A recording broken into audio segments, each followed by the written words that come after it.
MISCHKE here, joining the GL world to pitch my new podcast, which now comes out twice a week, Wednesdays and Fridays. The show features an extraordinary array of exotic circus performers, forgotten Hollywood starlets, reclusive Fortune 500 CEOs, professional taxidermists. Wait a minute, that's a different promo. Where's the promo for GLers? Here it is. Let's try this again. MISCHKE here, pitching my new podcast. We're out of time? Could I do it again? This guy has had quite a life. He's been a musical producer for Nick Drake, Pink Floyd, R.E.M., 10,000 Maniacs, made the documentary Jimi Hendrix and the documentary Amazing Grace. Joe Boyd. This fella's been around. My name's MISCHKE. Joe Boyd graduated from Harvard in '64, tour managed Muddy Waters, was production manager for the '65 Newport Folk Festival, the one where Dylan went electric. Then after Newport, he moves to London and opens up Elektra Records. Now he's got a book out, a gigantic book. It's a doorstop. It's just under 1,000 pages. In this sweeping history, compiled from more than a decade of travel, more than a decade of research, interviews, a lifetime of listening, Joe Boyd has explored centuries of extraordinary backstories to the musical sounds that the world has known over the years. In his book, And the Roots of Rhythm Remain, he shows how personalities, events, in places all over the world have been as momentous as anything that took place in New Orleans, the great music that came out of there, Harlem, the wonderful sounds from there, Laurel Canyon in California, Liverpool, the sounds that emanated from there, and how jazz and rhythm and blues and rock and roll really would never have happened if it weren't for the musical notes and the wondrous rhythms that have emanated from far over the horizon. The result of all his efforts over the many years, And the Roots of Rhythm Remain, a journey through global music. 900-plus pages and an absolute celebration of the music that has shaped the world. And Joe is in London. We are ready to commence this conversation. I've looked forward to this since closing the cover of his book, And the Roots of Rhythm Remain, author Joe Boyd. Welcome, Joe. Hey, thank you. It's great to be talking to the Twin Cities. I love the Twin Cities. Thanks for having me. I look at this book, And the Roots of Rhythm Remain, and I think about all the places you took me in this book and all the ways you connected the world to the music I grew up with, to the music I listen to now. And I think, what happens to this man when he hears music? And is it different than what happens to somebody else?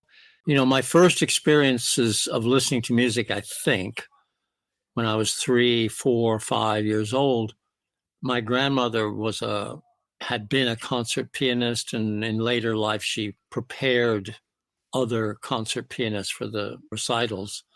And I used to sit under the piano and listen to her. And I don't know, I think that experience entered me in a kind of deep way. And obviously there was something genetic that meant I was receptive to it.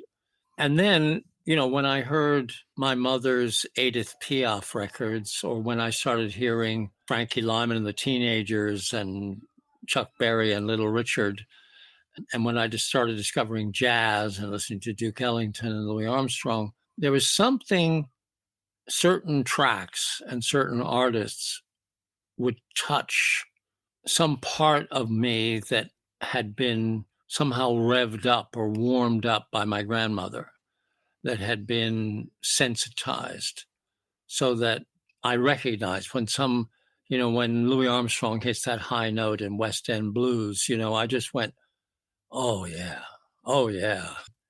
And I can't intellectualize exactly what that sensation was, except, I mean, it's a bit like trying to describe sexual arousement, Right. or something. Right. I mean, there isn't really the language for it. As you say that, I think about a passage in your book where you were talking about European music and comparing it to some West African music. And you made the statement, and I hope I have this right, that unlike the European music, the African music that you were writing about in this passage was intended to put you in a trance state. I stopped at that passage and thought, that trance state is what I look for in any music I encounter. If a music can't do that, it's probably not going to be something I want to listen to a lot. I may listen to it some, but I am looking for that state. Yeah. I believe the part of my book where I mention that point is in talking about some writers in Cuba in the 1930s. There was a battle going on because a lot of Cubans were kind of horrified with how popular Afro-Cuban music was becoming, and how France and New York and London were all going crazy for Latin rhythms. And they felt it was shameful. Cuba shouldn't be represented to the outside world by this very African sounding rhythm, because, they saw Cuba as a white culture, the Spanish culture. And these intellectuals who were sort of on the left politically, they were fierce in defending the popularity of Afro-Cuban music. But they wrote about it. They said, well, we think it's really important and we think it's really valuable, but it does sometimes go on too long. And it doesn't change, and it just stays in one groove. And I say that actually that's the point. If you get a fantastic rhythm section that finds a groove and just sticks with it, and the dancers get more and more intensely hypnotized by it almost, and there's a feedback between the dancers and the rhythm section, that's heaven musically. But for a lot of people who didn't understand that, or were sort of coming at it from a Eurocentric point of view, they're going, wait a minute, where's the chord change? Where's the melody? Yeah. Where's this going? It's supposed to go A, B, B to C, and then the climax, and then a bridge. Where's the bridge? And so I was just making that comparison. What is music about? European music over the centuries, evolved in very sophisticated ways, but it was all about melody and harmony.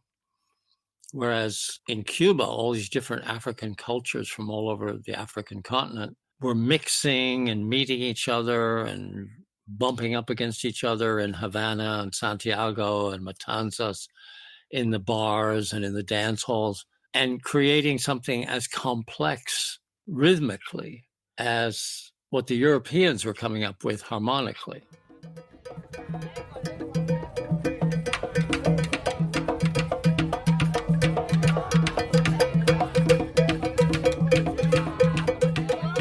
When the Europeans bring their musical influence to America, by and large, the one thing they're not bringing with them is a drum. Right. And that, I would tell you, that was one of the great moments of research. I read this wonderful book by a guy called Ned Sublette, Cuba and Its Music. He goes deep back into the history of all the forces that shaped Cuban music. And he had this paragraph in one of the early chapters about Spain in the 5th century AD. It was in chaos. Roman Empire had fallen apart, and the Pope wanted to bring order.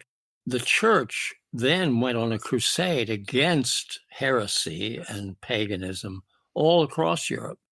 Getting rid of pagan practice effectively meant getting rid of drums, because drums were associated with ritual worship of pagan gods, of different deities. And drums were considered not just pagan, but also sensual. The early Christian church was obsessed with stopping women from moving during the music. The whole thing of scarves that women had to wear is basically to stop their hair from swaying when they sing. It excites the man. And so there was this real crusade, and they really pretty much eliminated drums. I mean, if you see those Bruegel paintings of a medieval village with a dance and a fair and everything, and somebody playing a bagpipe and somebody else playing a lute or something, you don't see any drums. They were gone. And so Europe was drum free.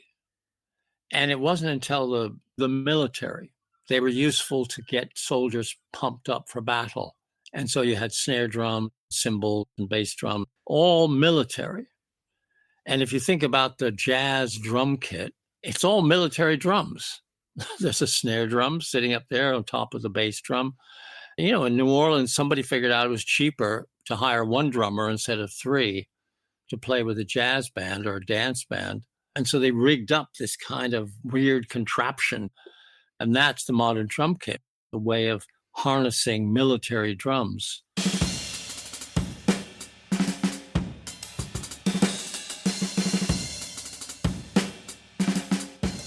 Which is completely different from Afro-Cuban drums, which were always hit with the hand. People found that very primitive and very African and rather menacing, you know, to see somebody pounding drums with a hand. It's like in Westerns, that's how you know the Indians are nearby. Dum, dum, dum. It's considered menacing and primitive to polite Western society.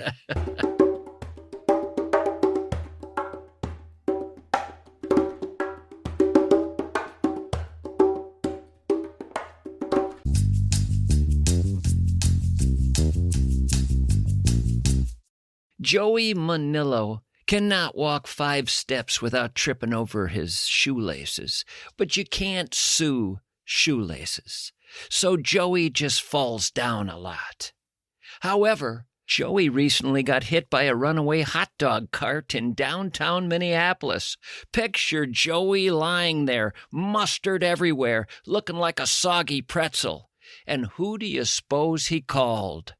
Bradshaw and Bryant, that's who. And they don't just take the case. Bradshaw and Bryant dance circles around it, making insurance guys sweat bullets, sweat like Richard Simmons, weep like schoolgirls who missed out on Jelly Bean Day. Joey is getting paid, enough to buy a whole bunch of hot dog carts and a big facility to store them in. If life smacks you in the face with a literal or metaphorical hot dog cart, call Bradshaw and Bryant. Learn more at MinnesotaPersonalInjury.com.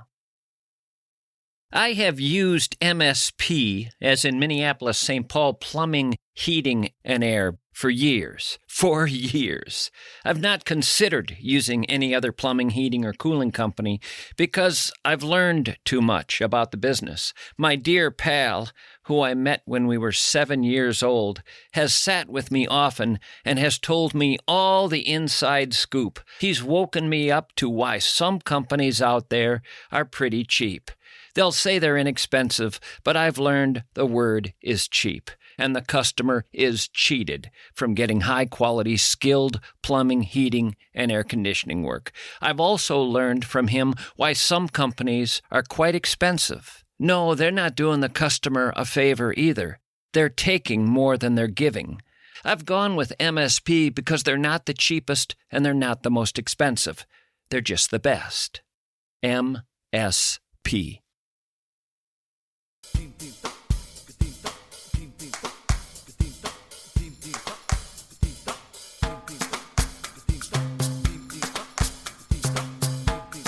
I want to go to your early days when you got out of Harvard, just because it's the 60th anniversary of Dylan going electric at Newport. 60 years this summer. And you were there. You were there for that moment. It's one of those things where, there's only so many people in this world who were there.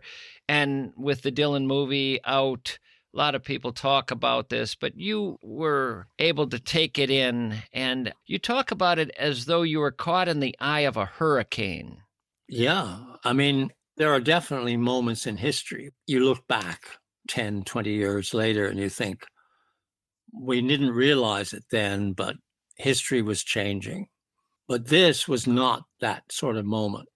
Everybody knew that this was huge. This was a hinge of some kind in history. There's a film that was on PBS at one point called The Other Side of the Mirror. It's all of Dylan's appearances at Newport from 63, 64, and 65.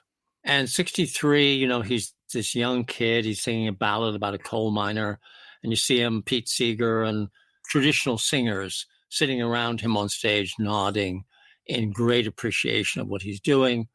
You see him joining hands with the Freedom Singers and the Weavers and Joan Baez at the end of Sunday night to sing We Shall Overcome.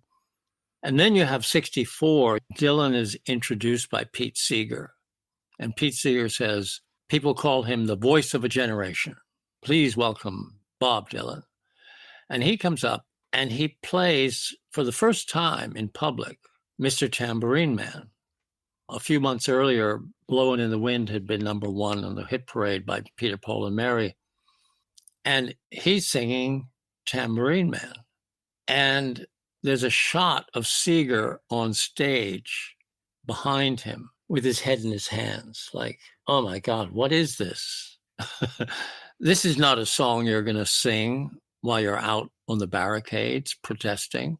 This is not a song that's going to inspire the masses to fight against oppression. What is this? What the hell is this about? And then 64 July to 65 July, so many things happened, including the record producer and manager of the Byrds, Jim Dixon, had been in the audience when Dylan sang Mr. Tambourine Man, and he never could get it out of his head. And he went back to LA. He put together these different singers in different commercial folk groups in LA, singing around the clubs. Roger McGuinn, David Crosby, Gene Clark, and he called them the Beefeaters or something to try and sound English. And they released some single. It didn't work. But he couldn't get this song out of his head. And he called up Albert Grossman and persuaded Dylan's manager to send him a dub of Mr. Tambourine Man. And the group worked out this arrangement of it. And David Crosby was very skeptical. He thought this is not a good idea. And he was refusing to record it. And so Dixon found out that Dylan was going to be in LA. And he persuaded Grossman to bring Dylan down to the rehearsal room where they were working. And so the Byrds played Mr. Tambourine Man, their arrangement of it, for Dylan. And Dylan just grinned. And at the end, he said, hey, man, you can dance to that. And he gave it his blessing. And so they went in the studio. They changed the name to the Byrds, which is like a misspelling of an animal, like the Beatles. And they put the record out, and it soared up the charts. And so when we're getting ready for Newport, the 65 July, there's the Byrds, Mr. Tambourine Man, all over the radio. This is not the folk scene. This is big business. This is show business. This is top 40 radio. And then Dylan releases Like a Rolling Stone, 6 minutes long. Nobody put out 6-minute long singles, but it got played and it got onto the charts. So in the weeks leading up to the festival, everybody who comes to the festival, working at the festival, musicians playing at the festival, the audiences who are coming there to listen, they're all hearing the Byrds, they're hearing Dylan on top 40 radio. They're also hearing Sonny and Cher, I Got You, Babe, in which Sonny is doing a kind of impression of Dylan. And so it's like suddenly this is not just the issue of what Dylan is going to do, because he also released this record that was half electric, half acoustic. So he obviously was drawn towards making records with electric guitars and bass and drums.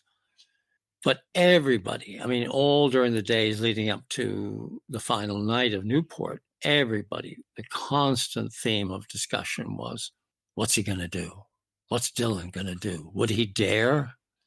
And I know it seems quaint from distance of 60 years later that the electric guitar issue was such a big deal.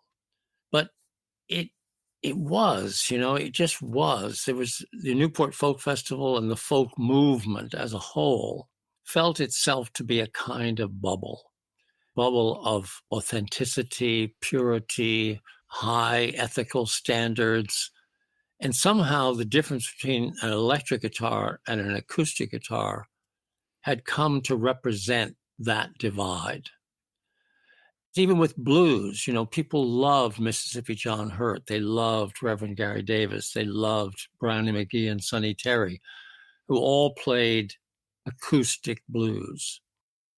People didn't know quite what to make of Muddy Waters and Howling Wolf and B.B. King.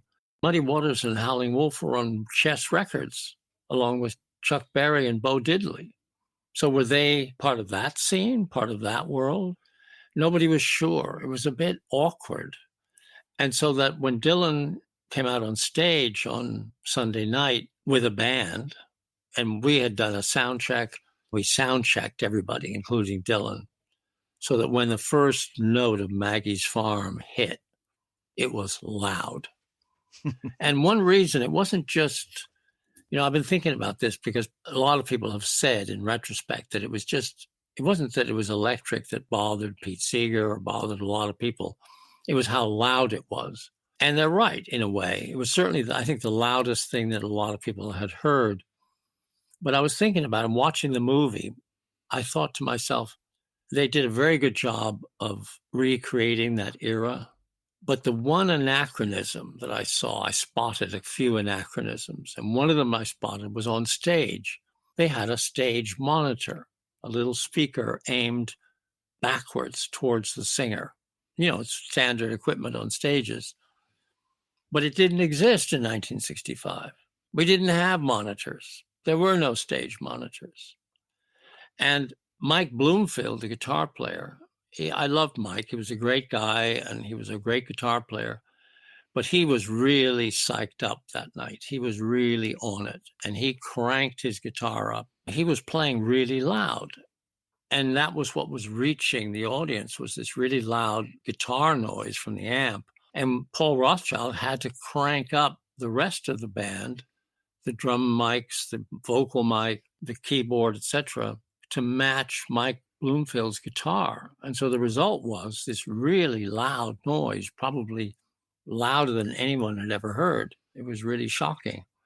And at the end of the first number, I still feel I'm right. I mean, despite people argue about this, but I think it was really 50-50. Half the audience was going boo, and half the audience was going more. And at the end, when Dylan leaves after 3 numbers, for sure, there was a mixture of boo and more. These two sounds, more and boo, once you get past the consonant at the front of the word, they sound the same. And so there's just this huge kind of roar from the crowd. And I was on the side of Dylan at the time. I thought it was great what he was doing. In retrospect, he really blew folk music out of the water. Yes. Newport never really recovered. It was kind of a shame. Yeah, I find myself thinking about Pete sometimes, and that purity idea. It may have its place in this world from time to time.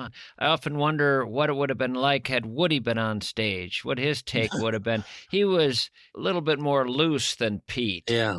And also, I think Pete was disturbed by how people focused on his unhappiness. And somebody recently, because of all the talk, and I'm kind of a part of a network of people who endlessly, I guess, get asked periodically to comment on what people say or what people think. Somebody sent me a photograph of a postcard that Pete Seeger wrote to Dylan 6 months after Newport, basically saying that he wants Bob to understand that he didn't have a problem with the drums and the electric guitar, that Howling Wolf had been on Newport stage the year before, and Muddy Waters and the Swan Silvertones with electric guitars. It wasn't about electric guitars. It was kind of about attitude and the fact that Dylan was turning his back on the idealism of the cause of the political folk song movement represented by Woody and Pete, and for a few years, Dylan. Yeah, and I find myself sometimes thinking, was there anybody like him in this respect? You hear so often, give the people what they want, give them what they're looking for. They're here paying, feed them the flavors they like. And I don't know anybody who so often said, well, I'm not going to do that. I just hope they like what I'm serving. The young Dylan, the kid who grew up in Minnesota, was very ambitious and Yeah. wanted to be big. He would look in the window of a record store and see Elvis, and he'd say, I want to be that. Well, to do that, often you have to give people what they want a lot of the time. You don't flip them off too often, or whatever you would call different things that he's done where it was so clearly an about face or something that his fans would have said, whoa, whoa, whoa, whoa, wait, you're born again Christian now? Wait a minute. There's so many times where what he's doing seems to be something that's not going to work out well in terms of bringing the audience along. Somehow, he endlessly brings an audience along. There's some basic truths in that perspective on artistic choices. To get to be successful with a small s, you have to give people what they want. But if you look at the people who get to be successful with a capital S, you don't. In fact, it's counterproductive. The more you defy the audience and you lead them and you force them to follow you, the more powerful you become.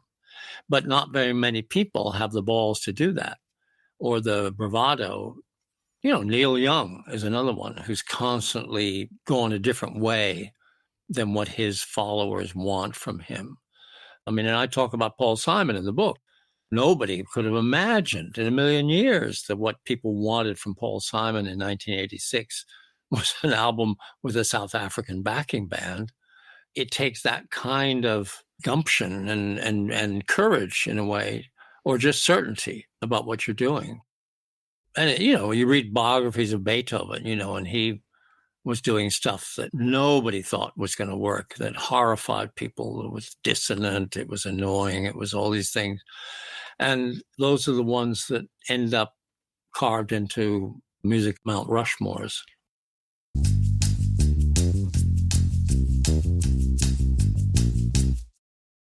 Close your eyes. You hear the pop of a movie reel. You smell fresh ice cream. Sunlight warms your face in a courtyard. Somewhere, scissors snip in a salon.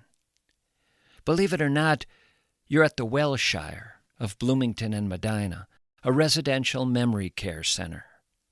4 different quadrants for the 4 different stages of memory care.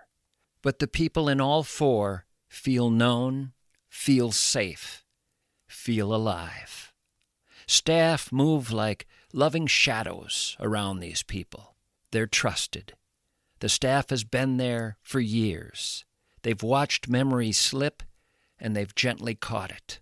They remember what others forget. How to listen, how to laugh, how to make a day matter. The Wellshire of Bloomington and Medina, where stories bloom, where hands are held, where life hums in every corner. Dirt, grime, grit is alive. It's alive. It whispers. It plots. It thinks it owns your warehouse, your industrial facility, your machinery. But then American Pressure rolls in. At American Pressure, they make pressure washers roar like angry lions with lion turbojets. The grime, it screams bloody murder. The grit, it hightails it for the woods. Your floors, your machines, your rigs, your plant shines so bright the sun goes blind. American Pressure service trucks aren't trucks. They're weapon repair vehicles in the war against filth. They'll fix your pressure washer or provide you with a better one. They have thousands of parts in stock also. Decades of wisdom, too. Hands that know the language of pressure and steel. And they are a godsend to your business. Remember them? American Pressure. Music. Music. Music. Music. Music. Music. Musik. Music. Musik. Music. Music. You mentioned Paul Simon. I think of periods in history and being there for them. I would put this right up there with 65 and Newport. You're there in the 80s with Paul Simon at this party, and this moment to me is like 65 in Newport in that it's this historic moment. Of course, nobody knows it's historic, but it is historic. He is playing you the backing tracks for what ultimately will be his album Graceland, which was a revolutionary album and just a wondrous thing. But he's not there yet. He's just been experimenting with these wonderful musicians from South Africa, and he's playing these backing tracks that he originally likes, but he doesn't have any songs yet. He's just kind of, what am I going to do with all this? So he starts to write words that would become the lyrics to the songs in the album Graceland. But you're with him at this party, and I can't even fathom this scene where he's playing you the backing tracks at the party and singing you the lyrics he's come up with to go with the backing tracks. He's singing live to you, and you are hearing what will become Graceland, and I can't fathom what you're thinking. Well, I was stunned because I fancied myself somebody who knew about South African music. I had a couple of Ladysmith albums in my collection. I had a Mkwanga compilation that I loved, but I thought, I'm one of these record collecting nerds, who think I've got all the stuff, nobody knows about it, And, I've had that experience sometimes of having friends who I love, and who are great. We can talk about literature and politics, and we're all in accord, and I'll drop the needle on something that I think is wonderful, that is weird and strange or new to them. And they go, oh, yeah, that's really great, Joe. Thanks. That's really nice to hear, and change the subject. And so I kind of felt like this South African music would fall in that category. And hearing these tracks and hearing Paul, and we're sitting on a kind of like an ottoman, like a big cushion thing right next to one of the speakers of the sound system in the room. And he just leans into my ear and just starts singing. I've written some words, and he sings me, Boy in the Bubble or whatever it is. And it just sounded fantastic. I mean, I just was floored. Graceland is just one example of so many in the book, and the roots of rhythm remain. So many examples where, as an American, I'm taking in music that is following a vein from far away and from centuries ago. And you make the reader feel these connections. And so often in the book, I'm listening in my head as I'm reading, and I'm following that line back to where it came from. I've heard you say all music is mongrel, a mix of all sorts of things, just like culture is mongrel. Different things are coming together to make something. You write, late one hot Saturday afternoon in 1958, 3 white teenagers, 2 boys and a girl, lay sprawled on the sand next to their small boat, its outboard motor beached and lifeless. Having left the dock in Kingston, Jamaica, without much water or fuel, and pushed down the coast by tides and wind, they were hungry, they were thirsty, they were exhausted, and now the sun was setting.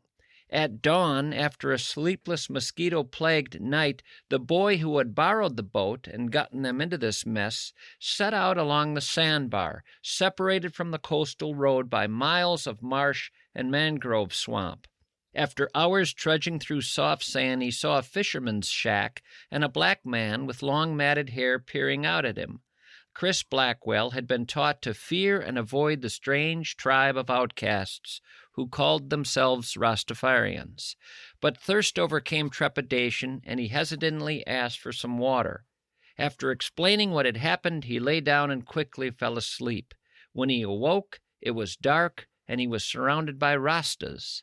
They fed him roast fish and told him the others had been towed safely back to port. Thus did Blackwell come by his affection and respect for those who revere Ras Tafari, then Emperor of Ethiopia. 14 years after that Sunday morning, when long matted hair was still a startling sight, 3 Rastas turned up at his Island Records office in London. He welcomed them, chatted about the latest news from Kingston. He listened to their ideas, and he wrote out a check for £4,000, enough to finance reggae music's first album project. He trusted them. Their names were Bunny Livingston, Peter Tosh, and Bob Marley, and the relationship between the world and Jamaican music would never again be the same. For everybody out there listening who has ever tapped their foot to a reggae song, who's ever enjoyed Bob Marley delivering some music on a Saturday afternoon, just that moment changes how I will hear reggae every time I listen to it. One of the geneses of this book is the hallway in my flat. I have bookshelves on both sides, and I'm obsessive organizer of books. So I have books that are basically about America on one side and books about Britain on the other side. And right at eye level, like 3 or 4 rows on both sides, are music books in the middle of both sections. And so every time I walk down the hall, I'm passing Guralnick's books about Elvis and his book about Sam Cooke, and I'm passing biographies of John Lennon, and I'm passing, Jarvis Cocker's new book, and I'm passing biographies of Louis Armstrong, and there's so many great stories. I had that same feeling you described now, reading Guralnick writing about Elvis, 16-year-old or 17 or whatever he was, walking into Sun Records and very shyly asking the receptionist how much it would cost to record a demo, not to try out to become an artist for Sun Records, but to give as a present to his mother. And that was the first step in his career, that he went into the studio at Sun to record a track for his mom, and Sam Phillips heard it and said, "Hey, wait a minute, kid, why don't you try singing something with the band here?" And that moment, gives me goosebumps. Yeah. I don't know, there's just these little stories about how suddenly they had this sound and they had this record. And that every piece of music that is iconic and totemic has a story. If you follow it back, nothing ever happens by some sort of laid out path, by some sort of predictable route. If you follow it back, there's some incredible moment of coincidence, or some incredible moment of inspiration, or some incredible accident that happens in the studio, and something magical happens in that moment. Boy, when you mention Elvis, the first thing that comes to my mind, and it was just a small little paragraph. I mean, this book travels all over the world, and we learn about so many wondrous kinds of music from so many exotic and beautiful, wondrous places. But just the little part of your book where you say back in the 40s, young Elvis Presley would never miss a release by Dean Martin and Jerry Lewis. The classic explanation of rock and roll as a meeting of blues and country tells only part of the story. Dean Martin's Italian crooning is all over Elvis's vocal style, false bass and all, to say nothing of the slicked dark hair falling over his forehead. Cuban music is also cited as an ingredient, the basis for rock and roll's syncopation entering America's musical bloodstream via the left-hand patterns Professor Longhair developed while jamming with Cuban sailors in New Orleans' dockside bars. But equally intriguing is a short film used as an opener for Martin and Lewis's films. Watching Desi Arnaz and his orchestra, I am struck by how Desi's hair, Desi's stance, the way he holds his conga drum, and the way he moves around on stage reminds me so much of Elvis. A lot of America's musical heritage seems to have taken shape in 1949 in the dark of a Memphis cinema. Again, you place it somewhere. Something is happening. A series of things are coming together. Disparate things are coming together. And what's being born there, no one can know who's witnessing it. But now that we do know, it just makes it magical, these moments. Well, I'm delighted that you take that from the book. You're my ideal reader. That's what I was hoping for because those moments fascinate me. As I said, that was the inspiration. One of the inspirations for the book was all these moments. I knew that there were stories just as good in other cultures, in distant lands, far away from Liverpool and Laurel Canyon, equally wonderful, like the Chris Blackwell story. And there's stories in Cuba, there's stories in Brazil, there's stories in Argentina, and stories in Bulgaria and Russia and India that are all like that, that are all as magical and wonderful as that. And I just thought it was time somebody told them. The way you isolated a place in America, a city in America, as almost a different country. I think you talk about New York City at one point as just kind of having its own law, that it was wholly different from everywhere else. And what was happening there, while it would influence other parts of the country, no way could any of those things happen and be embraced anywhere else in the country at that time. It was a place where certain things could be born, come together from all around the world, and this new thing could form. New York, at one point, the future was being born there and there alone. And it was based on immigration. It was a city of immigrants. You had wave after wave. And I recently read a book called Call It Sleep. And a lot of it is about language, about the way he encounters the Italian kids in the next block and the way they talk to each other with the different accents and the way then the Irish policeman talks to them in his accent. And you have this incredible melding. And that's what you had at the Palladium. A lot of Cubans had migrated to New York. A lot of Puerto Ricans had migrated to New York. And there was a big African-American population. There was Italians. There was Jews. They all loved the Palladium. And of course, my favorite account of the Palladium that I quote quite a lot in the book is Bill Graham. He was an orphan, Eastern European Jewish orphan post-World War II, adopted by a family in the Bronx, brought up in New York, poor family, struggling.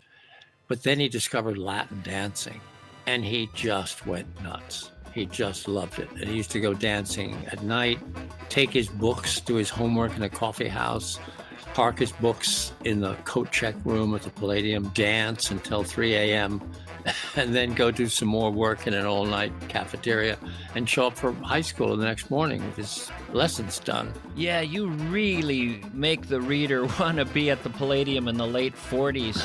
And you're right, what poured from the stage was no gimmick. Numbers extended for 15 minutes and more with conga battles, horn solos.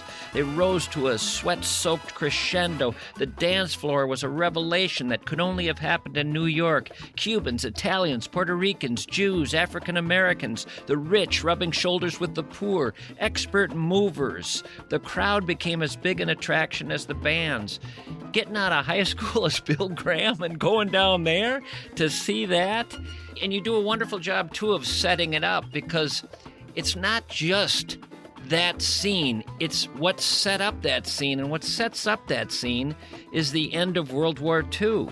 You talk about the famous VJ Day photo of the Times Square kiss and how it symbolized the joy of that moment in American history. You write, the country had no refugee camps, no rubble to clear. Vast spending on the conflict had swept away the Depression. What would these unleashed party animals choose for their soundtrack? What rhythm would they move to? What steps would they dance to? This was this moment after World War II where it seemed everything had changed and we were ready for something wildly new. And New York City is just this beautiful place where it's all going to start to happen, and it'll spread out everywhere. And of course, as we learn, New York City was also where it was all being fed into from around the world, from all these cultures. It's just this magical place at this time. Well, that, to me, is one of the great thrills of music.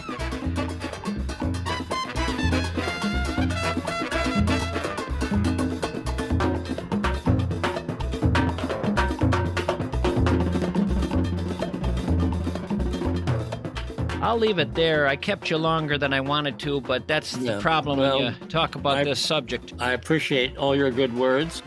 I really enjoyed this. Thanks for having me on.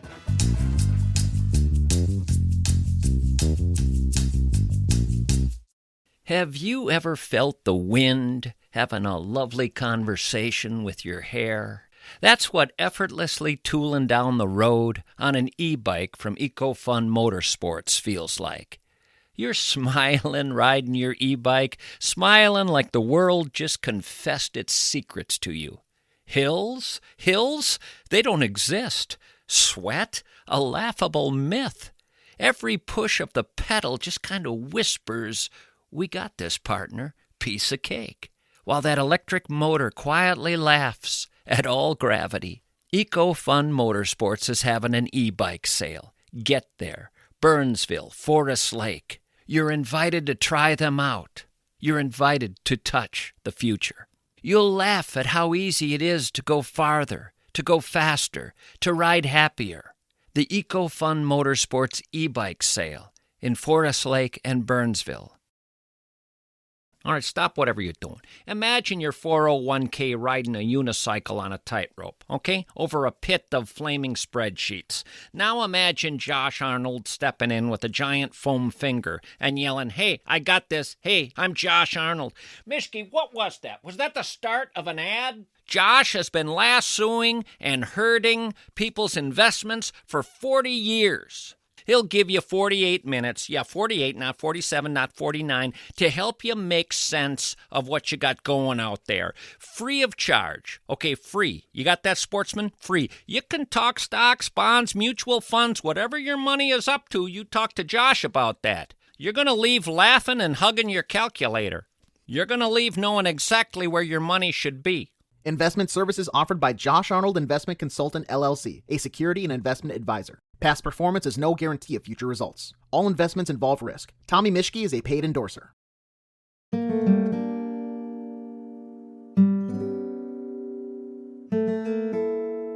Well, I think it's time to pull out the listener caller list. The list of folks who have asked me to give them a ring sometime. I like that. They say, "Give me a ring sometime, Mischke." They text me at 651-321-8949, and they say, "Give me a ring sometime, Mischke." And I add them to the list. It's a big old phone book. And I randomly just grab a name and call them up. I'm not going to start repeating visits with folks until I get through all the people I haven't talked to yet. I eventually hope to talk to every listener out there. And I don't mean just listeners of my program. I mean every listener who's ever listened to anything, whether it's a podcast, a radio show, their mom calling them to supper, a police officer calling out for them to stop or he'll shoot. There are people out there who have been deaf from birth. They have never heard a thing.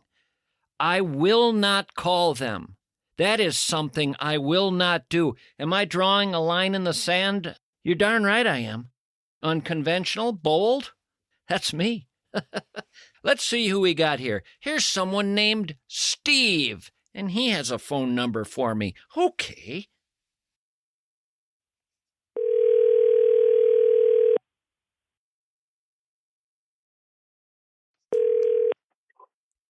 Hello, Steve Johnston. Well, hello there, Steve. How are you today? Oh, I'm doing fine. How you been, Tommy? I've been good. What am I catching you doing? I'm having a fine deluxe meal here at the Burger King. Where would that Burger King be? What city? Lahui on the island of Kauai in Hawaii. No kidding. They have Burger Kings there, too. I thought the food would be a tad bit more exotic. There aren't very many restaurants here on Kauai. COVID knocked a lot of them out of business, so they're only very slowly recovering. Tell me about Kauai. Well, it's kind of a garden spot. It's a really beautiful island, pretty small. There's one highway, 2-lane only. Steve, what the devil are you doing there? I've been in radio engineering for many years, and the job here was a shortwave broadcast station that is specifically about the time and frequency from the federal government. You're an engineer at a shortwave radio station? That's right, yep. But it's a very unusual one, although a shortwave station's unusual enough. but this is specifically a government station that sends out the exact frequency and the exact time for other organizations to use as a standard. Is that its purpose? Yep, that's its purpose. How interesting is that, to just send out the time regularly and nothing else? That's right. There are announcements that say the time, and the person who recorded those is long dead, unfortunately. Her name is Jane Barbie. She's well known for being the voice of many telephone companies. Did the time and temperature lines, if you remember those. Oh, yeah, I used to call that when I was a kid. More money comes your way when you save with First Federal Savings and Loan. At the tone, the time will be 4:56. Temperature 64. So you mean to tell me that Jane Barbie is the one delivering the messages from your station routinely? That's right. Is Jane's voice soothing? Yes. Do you think there are people in Kauai who just enjoy listening to Jane's voice? Maybe late at night they lie in bed and just listen to her repeatedly give the time? It's possible. It is soothing. It's very, very soothing. It ticks. Every second is a tick, and then there's a tone. You mean to tell me if I listen to your radio station, I just hear ticks and then Jane Barbie saying the time? That's right.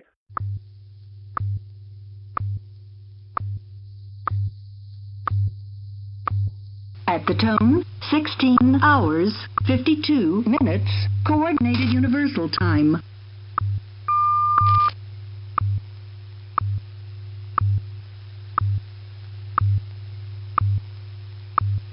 It's very soothing.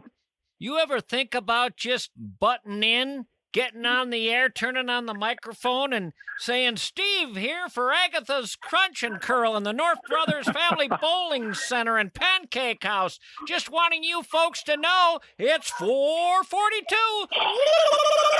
I am very tempted. A couple of the transmitters have microphone and telegraph key jacks on the front, so it would be a simple matter, because otherwise we don't have any studios. You know what you ought to do? You ought to get on and in a deep voice just say, does anybody really know what time it is? Or you could come on and say, I've got Jane Barbie chained up in the basement. I would never disrespect Jane. I have a little thing for Jane, you know. At the tone, the time will be 4:56.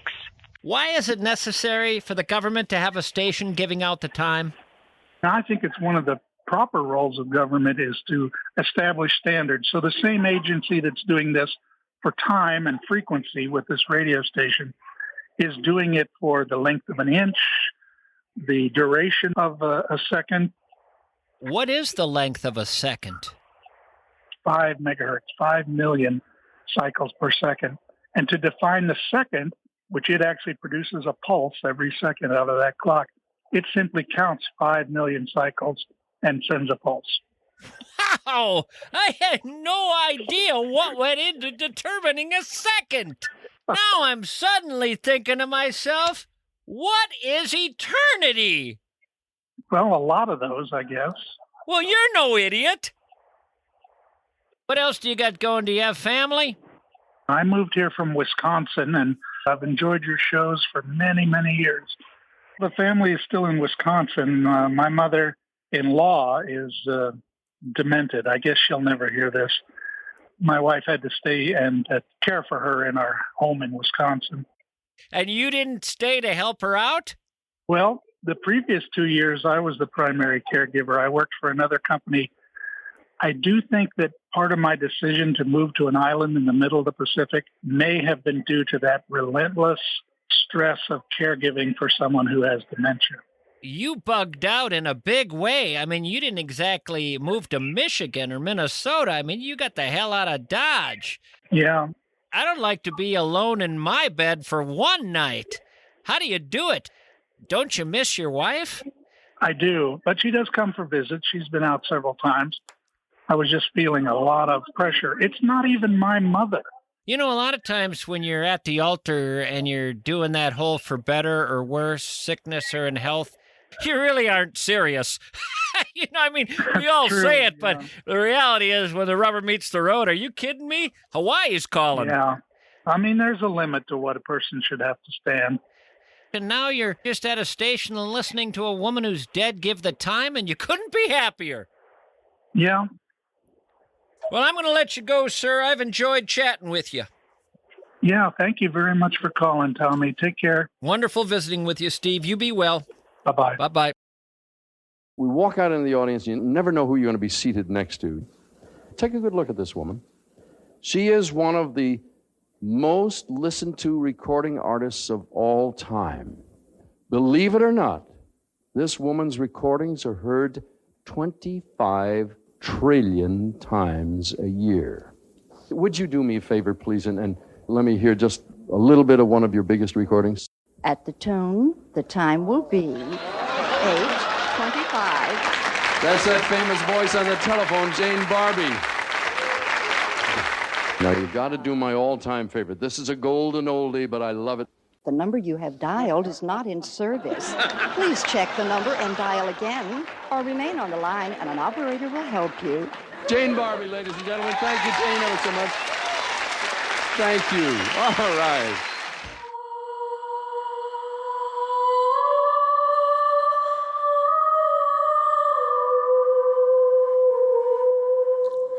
Well, today I'm in Arlington Cemetery in Atlanta, Georgia. We're up on the hill in this Arlington Cemetery, which, by the way, is a beautiful, well-maintained cemetery. But we're at the grave of Jane Barbie. I've always wanted to see this. I knew she was buried here at this location in Atlanta.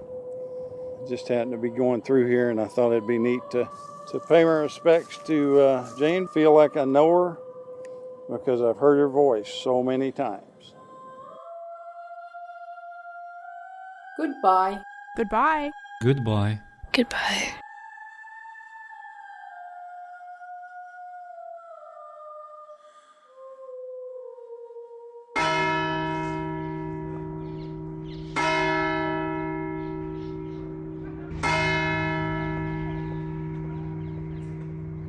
Thank you all for listening. Hope you enjoyed the show.